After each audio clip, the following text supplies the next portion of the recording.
Welcome to Baldhead Bible Podcast, making the Bible come to life, featuring the exposit story preaching of Dr. John Katzian. King Belshazzar, he sat on his throne and he looked at the 1,000 people in front of him, and this was great.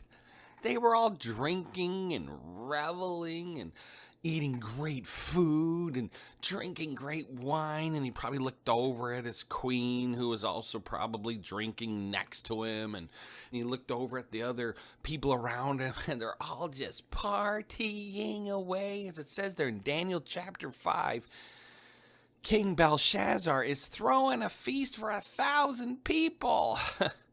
Now that's pretty small by Persian standards. Persians would often have parties of at least 15,000 people, one of the largest being nearly 70,000 people all partying at a banquet. Well, Belshazzar, he's throwing a party for 1,000 people, and they are getting drunk and having a great time, and they're doing it for a reason, I think, too, because King Belshazzar, he is throwing a feast right there in the city of Babylon. At that very moment, Babylon is being slowly surrounded and besieged by the army of the Medes and the Persians.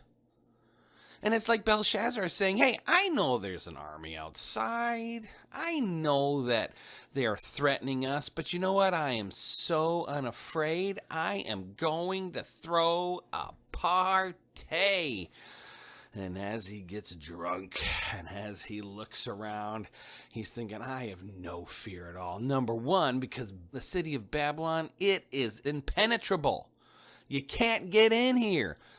Now remember, I told you earlier, right? The city of Babylon is 15 miles square. It's this massive city. It has walls 87 feet thick, 350 feet high, and on top of that, they have towers another 100 feet high, 450 feet up there, and they can see for miles. So anything that the Medes and the Persians want to do, they can't do. They're going to see it. These walls are massive and thick, and then they've got the river Euphrates running right through it.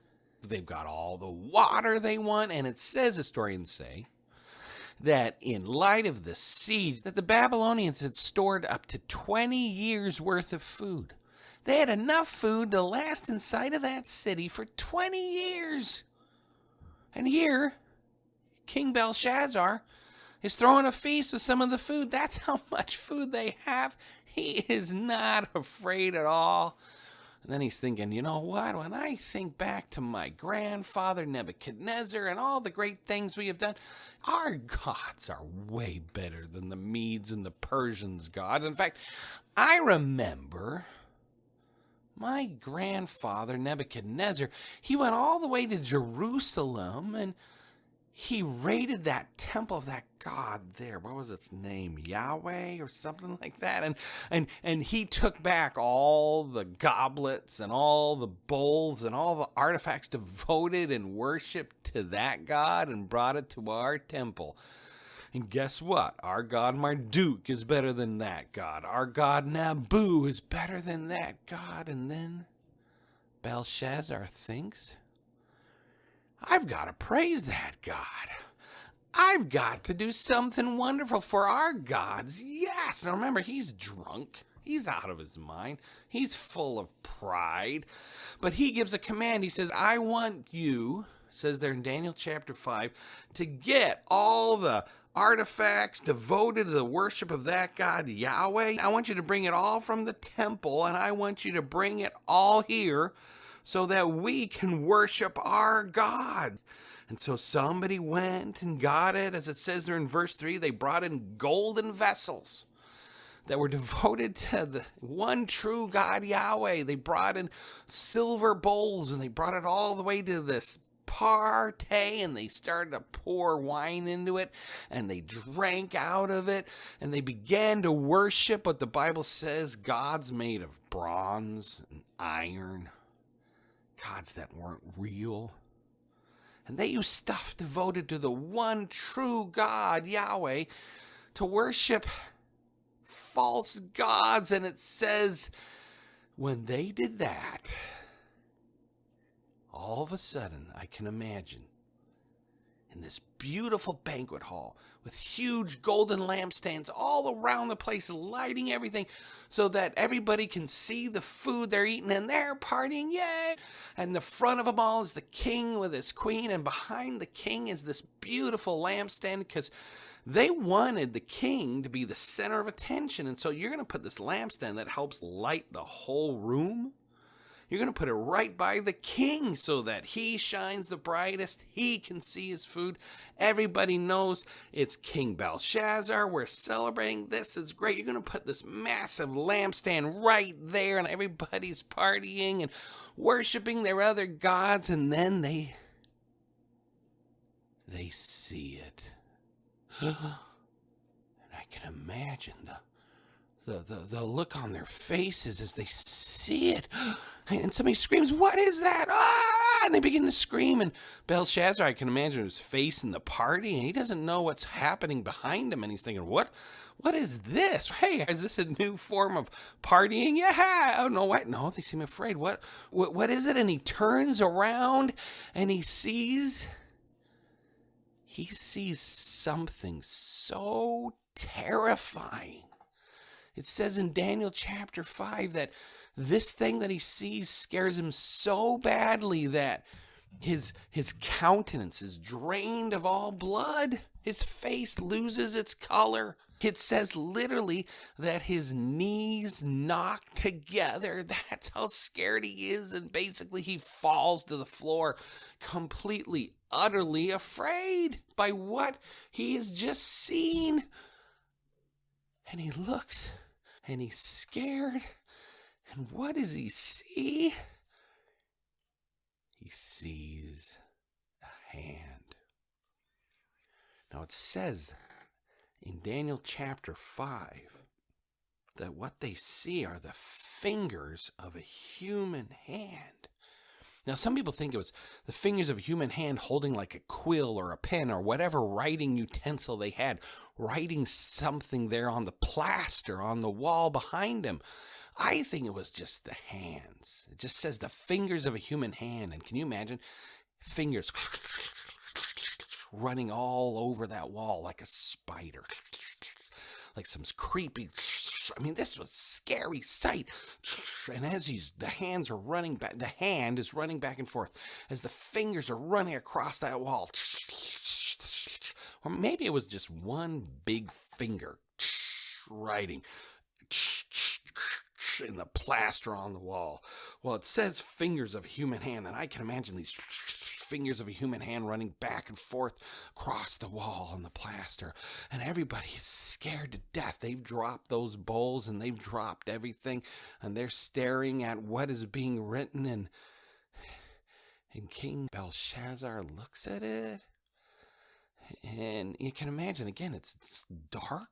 The only light is by these lampstands, and this hand is creepily writing this message in the plaster on the wall, and then the hand is gone.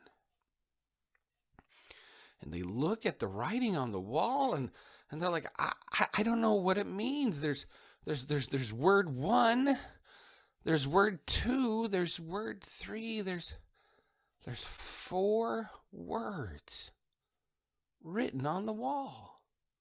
4 words. What does it mean? And he looks around at all the people, and we were just reveling. Yay, hey, everything's fine. Go back to eating. No, he can't say that, because this is truly frightening.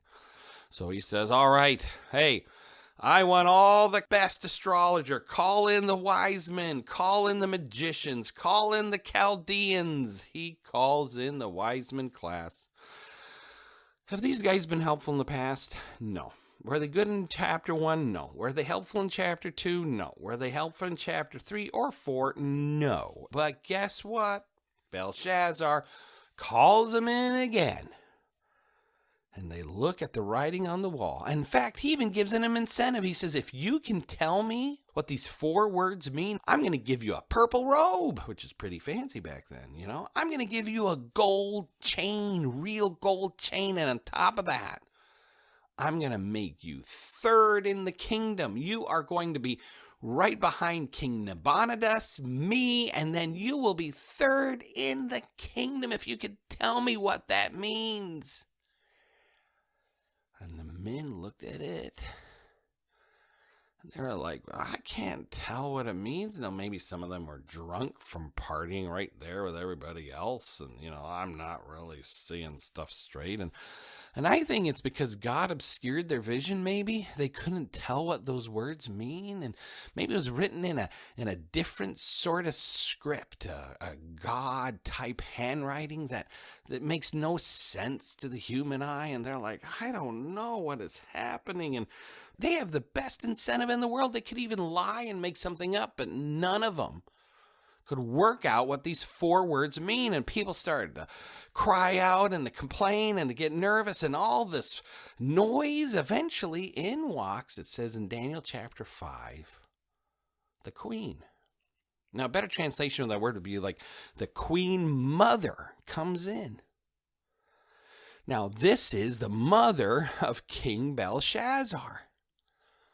She looks around at all the screaming and all the yelling, and this is probably an old lady, maybe, in her 70s herself, and she looks around and she's like, oh, great king, if you really want this answered, if you want to know what those 4 words mean, you can't talk to these guys. You've got to bring in, wait for it, drum roll please, Daniel. You've got to bring in Daniel because it says there in Daniel chapter 5, he has a spirit of the gods in him. She says, in him is light and wisdom. And he sees things and can interpret things. And you got to get Daniel. Now, King Belshazzar, he'd seen Daniel around, And he'd heard of Daniel and how he'd probably hung onto the throne while Nebuchadnezzar, his grandfather, went insane for 7 years and thought he was a animal. And then he got his wisdom back and he ruled for a little bit. And Daniel was a favorite of King Nebuchadnezzar's grandfather. He knew all that. And so he says, all right, bring him in. And in comes Daniel. Now, the cool thing is number one, Daniel wasn't in that party, This was a bad party. Lots of bad, immoral things happening at this party. And they had to call Daniel in to get him there. He was not participating in that stuff.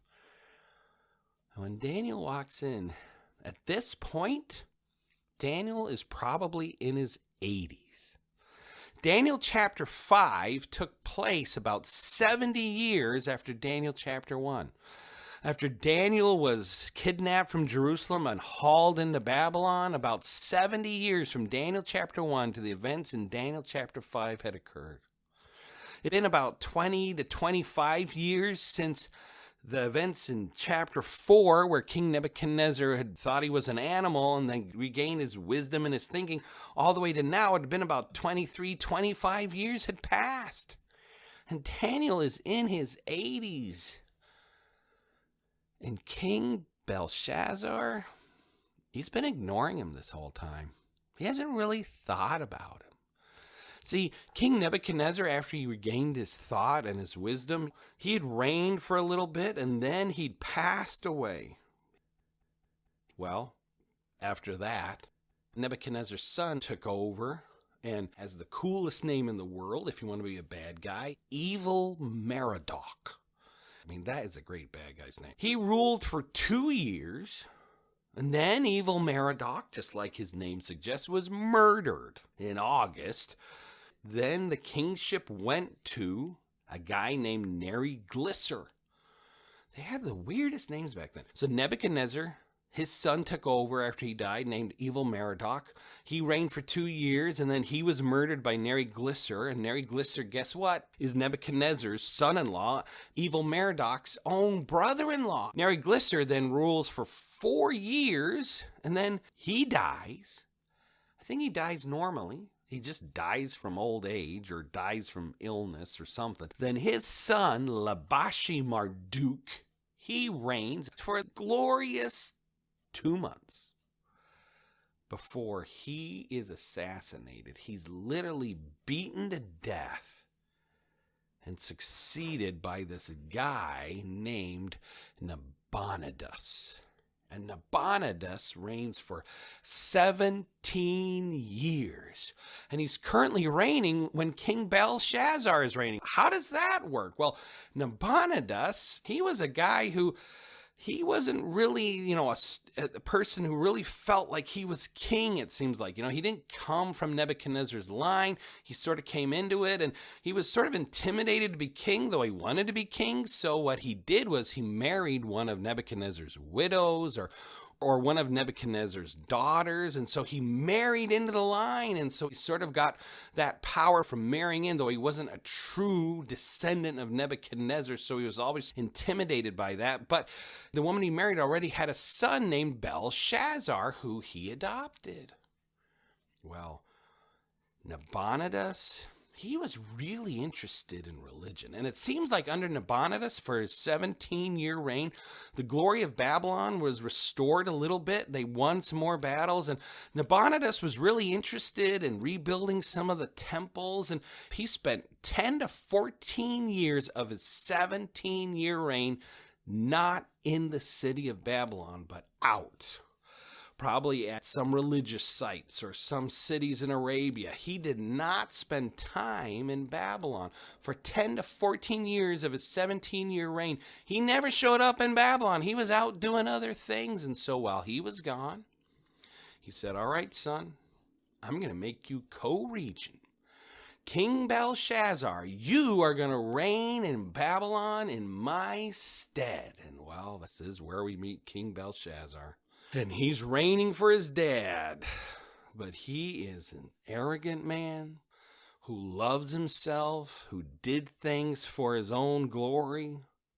He was a man who did very immoral things, and he didn't really care about what had gone on before him.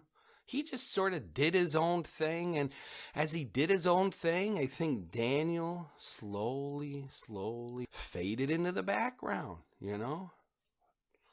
So, when he calls Daniel at this feast, he probably hadn't talked to Daniel for years, but he knew of him. In fact, when he comes in, he says, hey, aren't you one of those exiles from Israel? Aren't you one of those Jewish exiles? He sort of rubs it in his face a little. You're not really a Babylonian. You're really not one of us, right? Now remember, Daniel's 80. And by this time, when you're that old, I just don't think you care anymore, He stood up to kings when he was a kid back in chapter 1. He's seen his friends, Shadrach, Meshach, and Abednego, stand up to Nebuchadnezzar, be thrown in a fiery furnace. He's not afraid of rulers. He's not even afraid of great rulers. He's definitely not going to be afraid of this little snivelly ruler. And he says, I can interpret it. But let me tell you something first. And in Daniel chapter 5, he tells him this. He says, your father, which basically means your grandfather, the great King Nebuchadnezzar who came before you, he was also puffed up in pride. And he thought he was great. But little did he know that it was Yahweh who raises up kings and tears them down. Your grandfather, King Nebuchadnezzar, he could kill who he wanted to. He could save who he wanted to. All power was in his hands, and he let it get to his head. And then Yahweh, the Almighty, the Sovereign, the true God of heaven and earth, he humbled your grandfather. He made him act and think he was an animal, a wolf, a cow, whatever animal he thought he was for 7 years.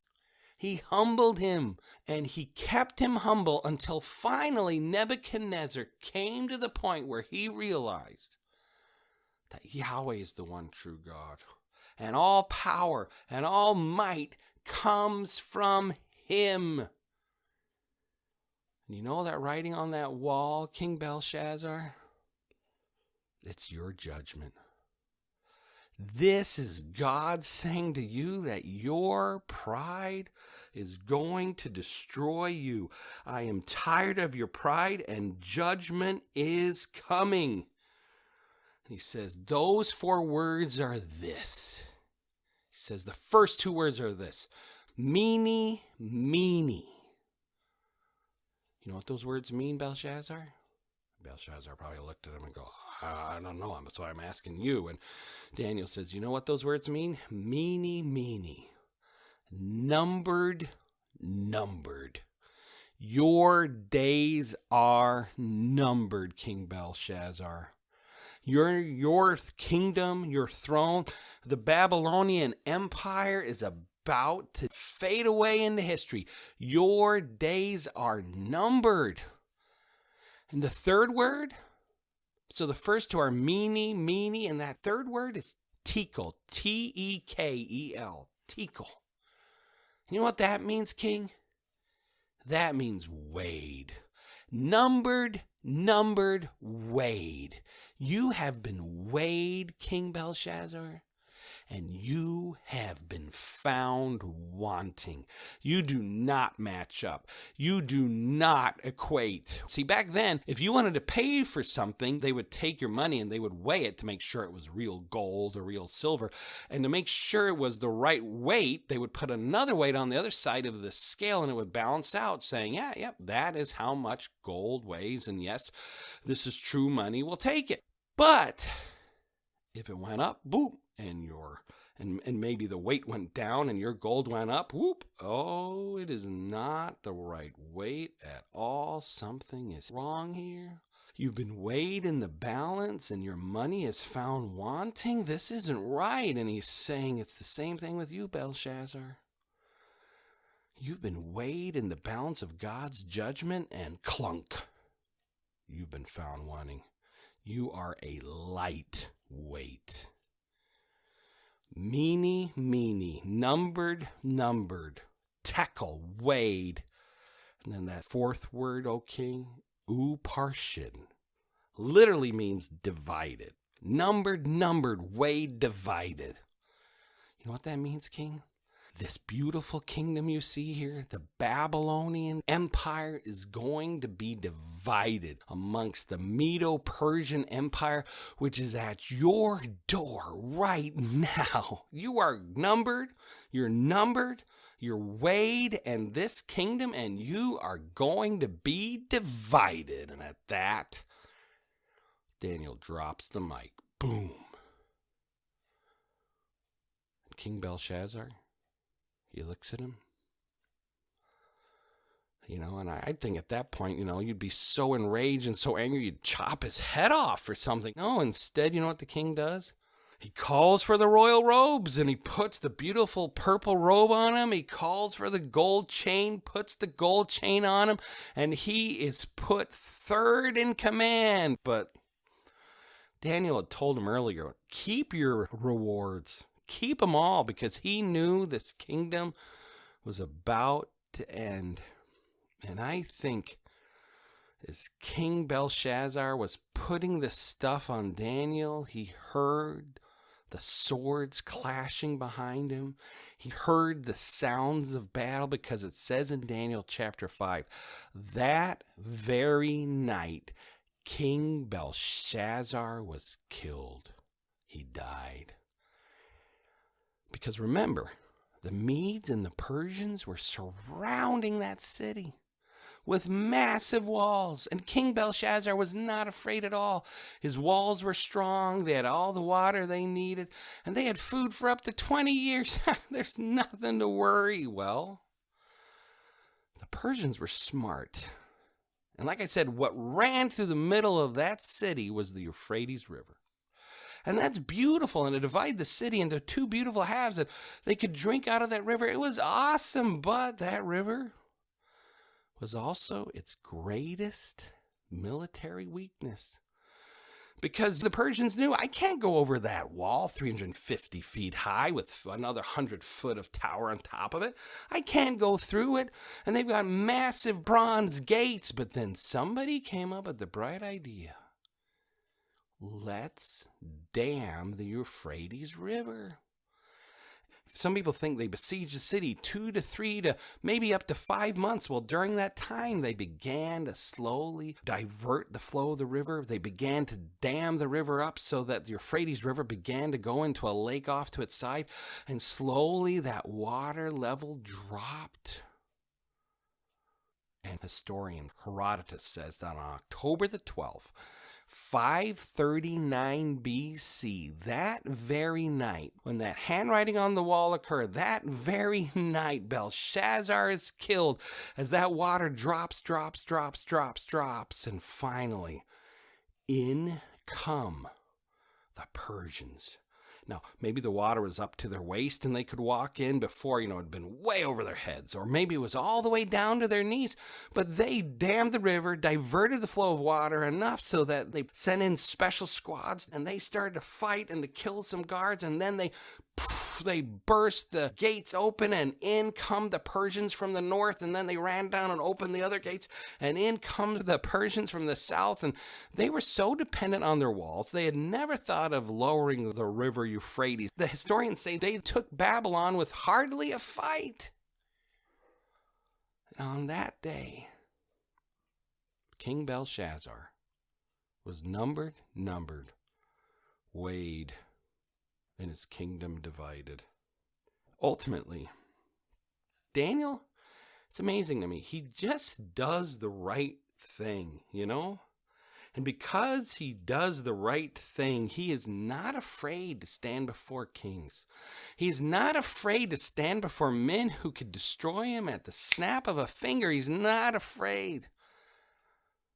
But the ultimate message of this story is found in Daniel chapter 5, verse 23.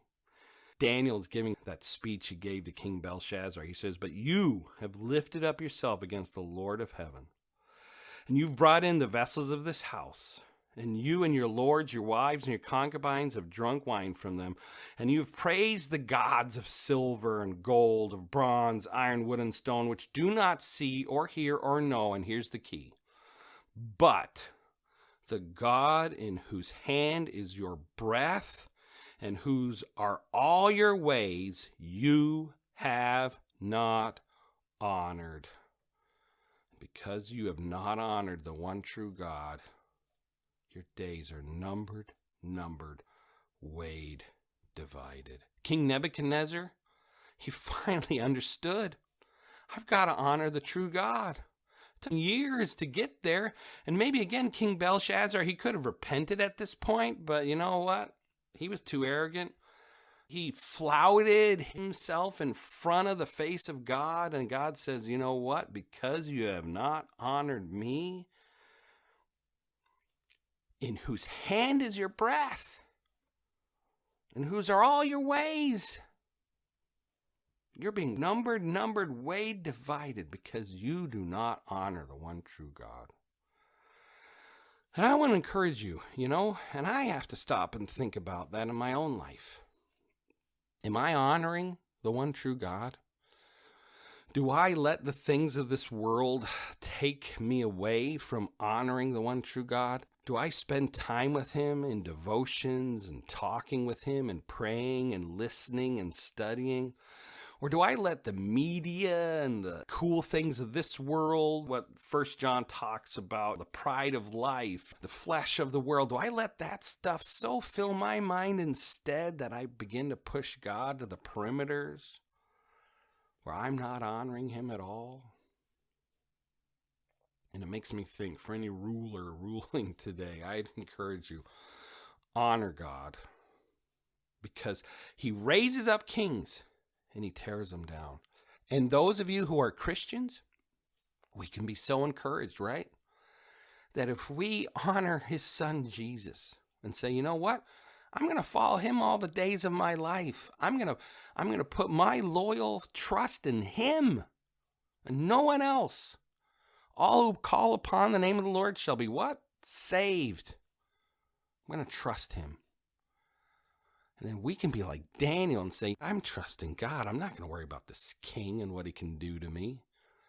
I'm not going to worry about this law and this edict and what others say about me. And I may be pushed off to the side in this world, but I know if I put my faith and trust in Jesus and say, you know what, I'm going to follow him all the days of my life, I don't have to worry. It's those guys that have to worry. It's those guys that have to worry that their days are numbered, that they've been weighed and found wanting, that their lives will be divided. And I pray today that you will choose, in whatever stage of life you're in, from kid to adult to teenager to old person, that you will choose to say, I'm going to follow Jesus. I'm going to renew that commitment. I'm going to follow him no matter what. I'm not going to let this world rob me from following God.